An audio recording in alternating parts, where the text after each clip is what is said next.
श्रीमद् भगवत गीता के प्रथम अध्याय के 9वें श्लोक में बताया गया है।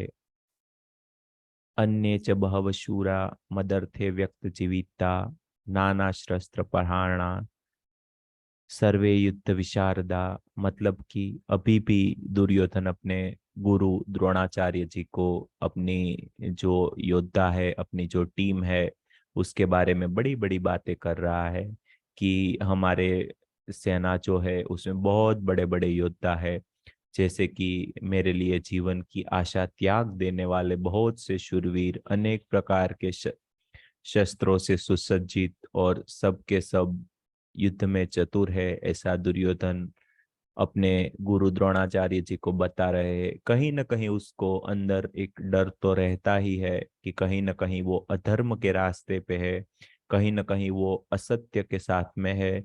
तो कहीं ना कहीं उसको जो है एक पराजय की डर लग रही थी।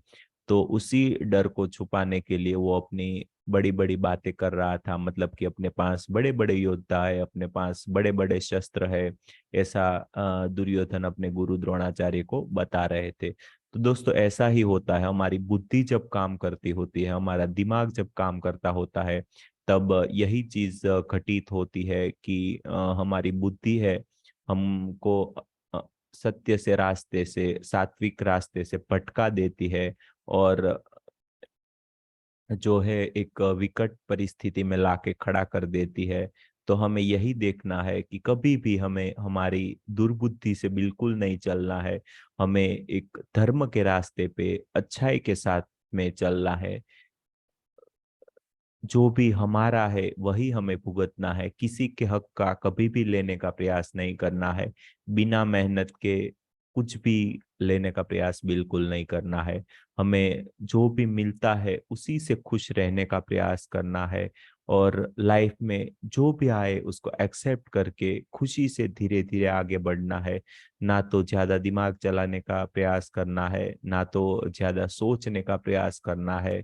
एकदम होश पूर्वक लाइफ में जो भी आए उसको अच्छे से समझ के धीरे धीरे आगे बढ़ने का प्रयास करना है। एक धर्म के रास्ते पे, एक सत्य के रास्ते पे, एक सात्विक रास्ते पे चलने का प्रयास करना है। हमारा दिमाग जैसे चलाए उसकी दुर्बुद्धि से थोड़ा सा पीछे हट के अपने जो एक सात्विक भाव है, अपने अंदर का एक जो धर्म है, अपने अंदर का जो एक डिवाइन पावर है, अपनी जो हायर सेल्फ है, जिसको आप कुछ भी नाम दो, कृष्ण नाम दो, राम नाम दो या शिव नाम दो, जो भी नाम देना है आप दे सकते हो, लेकिन फाइनल तो वही है कि हमें एक सात्विक लाइफ पे चलने का प्रयास करना है। हमको लाइफ में जो भी कुछ मिलता है उसको एक्सेप्ट करके धीरे धीरे आगे बढ़ना है, और हमारे दिमाग को जितना भी हम कम कर पाए उसको कम से कम रखने का प्रयास करना है। क्योंकि कहीं ना कहीं हमारा मन ही, हमारा दिमाग ही हमें उलझा के रख देता है। हमारे मन के अंदर चलने वाले सभी विचार कॉन्फ्लिक्ट के रूप में हम एक दूसरे की ऊर्जा कम कर देते हैं। तो इसीलिए हम लाइफ में कहीं ना कहीं हमारी जो ग्रोथ है वो रोक देते हैं। तो लाइफ में हमें यही करना है कि जो भी काम पे हम फोकस कर रहे हैं उसी के प्रति पॉजिटिव विचारों के साथ में धीरे धीरे आगे बढ़ना है। लाइफ में हम जो भी काम करते हैं, जो भी चीजें करते हैं, उसमें अपना 100% दे के पूरा होश पूर्वक अगर उस काम को हम करने का प्रयास करते हैं तो वो काम अच्छे से अच्छा हो जाएगा। बड़े से बड़े काम से लेके छोटे से छोटा काम क्यों ना हो, सभी काम में अपना अगर 100% होश दे के अपनी पूरी ऊर्जा लगा के अगर उस काम को करते हैं, तो हमारा तो भला होता ही है, साथ में इस जो पूरी दुनिया है, जो पूरा क्रिएशन है, उसका भी कहीं ना कहीं अच्छा होता है। तो बस हमें यही करना है। लाइफ में किसी भी व्यक्ति को, किसी भी सजीव को मन वचन कर्म से दुख पहुंचाने का, हानि पहुंचाने का प्रयास बिल्कुल नहीं करना है। अगर हमें कोई भी हानि पहुंचाता है फिर भी हमें एक्सेप्ट करके वहां से दूर हो जाना है, हमारे मन को शांत रखना है, रिलैक्स रखना है, और धीरे धीरे लाइफ में आगे बढ़ना है। तो बस यही थी आज की मेरी बात। अगर आप में से कोई भी कुछ भी प्रश्न या कोई भी बात करना चाहते हो तो बस 5-10 मिनट का वक्त लेंगे, बाद में जो हमारा सेशन है इसको यहीं पे समाप्त करेंगे। अगर कोई भी कुछ भी बात करना चाहते हैं तो अनम्यूट करके बात कर सकते हैं। जी बैशाखी मैम, कैसा रहा आज का ध्यान, बताइए। आज का ध्यान तो बहुत ही अच्छा रहा। लास्ट में तो मैं सांसों की माला को मैं पी ली। जी जो शिव शिव का तांडव और दुर्गा का तो मैं शांत पड़ गई। मेरा तो जो जैसा कि दंड टाइप का और नहीं हो रहा है, वो तो पूरा जैसे कि पूरा शांति से मैं झूम रही थी वो गाना सुन के। जी जी और लास्ट में जो गणेश जी का जो श्रुत बजा रहे थे ना, मेरा मुंह ऐसे ऊपर उठ गया। मेरा जो क्या बोलते हैं ना, सुंड, मेरा दांत भी ऐसा ऊपर। जो माला भी पहन रहे थे, कान इतना बड़ा बड़ा लिख लिख के खा रहे थे सब। क्या सब लिख रहे थे तो मुझे कुछ समझ में नहीं आई, लेकिन वो लिख के सब खा रहे थे गणेश बनकर। और लास्ट में जो सांसों की माला आपने जो बजाई, मैं तो परमात्मा के साथ जो कनेक्शन हो गया, इतना रोना आ रहा था। मैं तो रो रो के वो जो सांसों की माला को पी ली सब वो लास्ट में। बहुत वो जो बहुत सांसों की माला है, वो पता है किसने दिया था? ये जो भजन है, ये गाना है, किसने लिखा था पता है?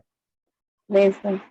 ये मीराबाई का भजन है। मीराबाई जब भी मतलब श्री कृष्ण की भक्ति में लीन होती थी ना, तब उसका जो एक फेमस जो गीत है वही है ये।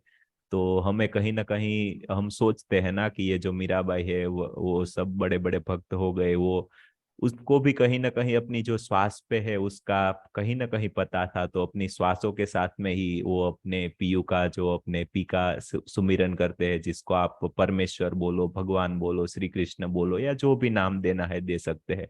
लेकिन उसमें भी कहीं ना कहीं अपनी श्वास है वो इम्पोर्टेंट होती है। वो जो सांसों की माला जो गाना आ रहा था ना, मेरा हाथ ऐसे जा रहा था और ऊपर जा रहा था।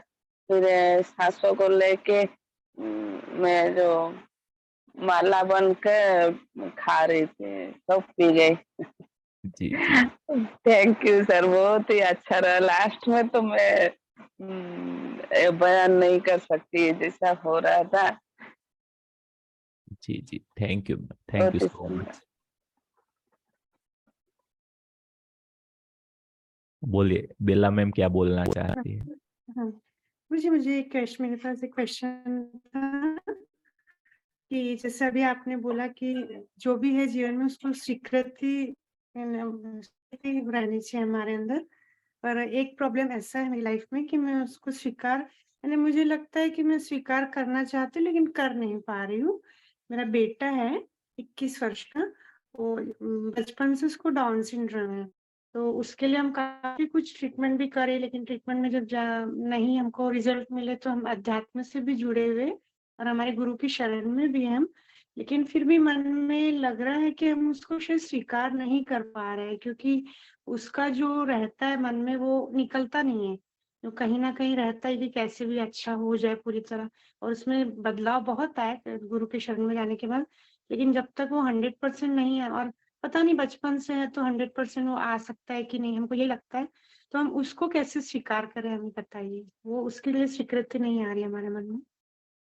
देखिए क्या होता है, स्वीकार करना ऐसी बात है, थोड़ा सा मुश्किल होता ही है, लेकिन धीरे धीरे जैसे जैसे आप ध्यान के मार्ग में आगे बढ़ेंगे ना, वैसे वैसे आपको पता चलता जाएगा कि हम सब जब भी इस पृथ्वी पे आने का डिसाइड करते हैं ना, मतलब जब भी हम जन्म लेने का सोचते हैं ना, तभी हम सब कुछ प्लान करते हैं, हमारा जीवन कैसा होगा, हमारा शरीर कैसा होगा, कहाँ पे जन्म लेंगे, ये सब बातें हम खुद ही डिसाइड करते हैं, हमारा हाँ, जो वो हायर सब सेल्फ होता है उनसे मिलके। ठीक है। हम 13 साल तो से ध्यान जी में है ना, तो ये चीजें सब हमको पता चल चुकी है कि हमारा एग्रीमेंट रहता है खुद का वो भगवान जी के जी साथ। जी जी जी वो खुद ही ये जीवन मान के आया, सब पता है, तो भी जी मन मानने को तैयार नहीं कि वो ऐसा रहे हमेशा के। जी जी जी। देखिए वही है जो अभी हमने वो महाभारत का बताया ना, दुर्योधन है हमारी जो दुर्बुद्धि है, हमारा मन है। लेकिन कहीं ना कहीं अगर हमें डीपली समझ में आ जाए ना कि वो उन्हें खुद ने ही चूज किया है इस रूप में आने का, ऐसे शरीर में आने का, तो उसमें हम कुछ भी नहीं कर सकते, उसका खुद का ही सोल प्लान है। तो उसी के हिसाब से वो आगे बढ़ेगा, चाहे आप चिंता करो कि कितनी भी परेशान रहो या कितनी भी खुश रहो, जो भी आप करेंगे, लेकिन उनका तो अपना सोल प्लान है, तो वो उसी हिसाब से आगे बढ़ेगा। जैसे ही आप पूर्ण तरीके से स्वीकार कर लोगे ना, तो अपने आप हो जाएगा। स्वीकार करने में थोड़ा टाइम लगेगा, अभी और भी ध्यान पे आगे बढ़ना है। जब आप रियलिटी में जाके अपना सोल प्लान देखोगे, अपना जो एग्रीमेंट किए थे वो देखोगे, तब आपको कहीं ना कहीं उस बातों पे विश्वास होगा। तो पहले उस लेवल तक पहुंचना है। ठीक है मैम। हमको प्रार्थना है, फिर उसके लिए करना चाहिए कि नहीं करना चाहिए? जैसे हमको प्रार्थना भी होती है हम लोग के इसमें, तो फिर वो करे कि नहीं? यदि देखिए उसका सोल प्लान है तो करना चाहिए कि नहीं करना देखिए चाहिए? भौतिक लेवल पे अगर हमें मन करे कि भाई प्रार्थना करना है, ये करना है, वो करना है, हम कर सकते हैं। लेकिन अगर थोड़ा सा भी हम ऊपर उठे हैं ना, तो कुछ भी नहीं करना चाहिए, जो भी मिले उसको एक्सेप्ट करना चाहिए। मतलब क्या कुछ प्रार्थना करने जैसा है ही नहीं, कुछ चेंज करने जैसा है ही नहीं, तो क्या करेंगे? अगर प्रार्थना भी करेंगे लेकिन उसका सोल का प्लान अलग है, तो आपकी प्रार्थना कैसे सुनी जाएगी? धन्यवाद है, उसी के लिए क्लियरिटी चाहिए थी हमको। Thank you ma'am, thank you so much. और जुड़ते रहे हमारे साथ में। हाँ, बता, जरूर आज का जरूर। सेशन कैसा लगा ये बताइए पहले। बहुत अच्छा लगा, हम कल दोपहर में भी जुड़े थे, जी तो जी जी हमको वैसे दोपहर का टाइम एडजस्ट होता है, जी लेकिन जी जी। अभी आज जब हो गया तो हम जुड़ गए इसमें। और बहुत थैंक यू मैम। अच्छा लगा, कल अच्छा लगा, थैंक यू मैम। इसीलिए हम सुबह भी जुड़े। जी जी, थैंक यू धन्यवाद। So much. जुड़ते रहे। सुनीता मैम।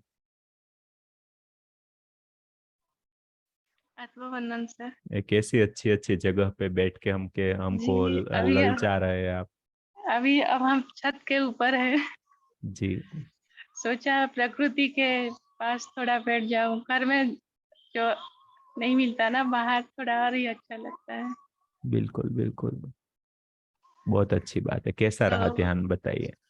जी मतलब जैसे जैसे धीरे धीरे ये ध्यान बढ़ता जा रहा है ना, मेरे सब कुछ अच्छा ही हो रहा है। और जैसे जी कि ध्यान के बिना तो मैं जी नहीं पाऊंगी, जी जी जी। और थैंक यू मैम। सब कुछ परिवर्तन हो रहा है।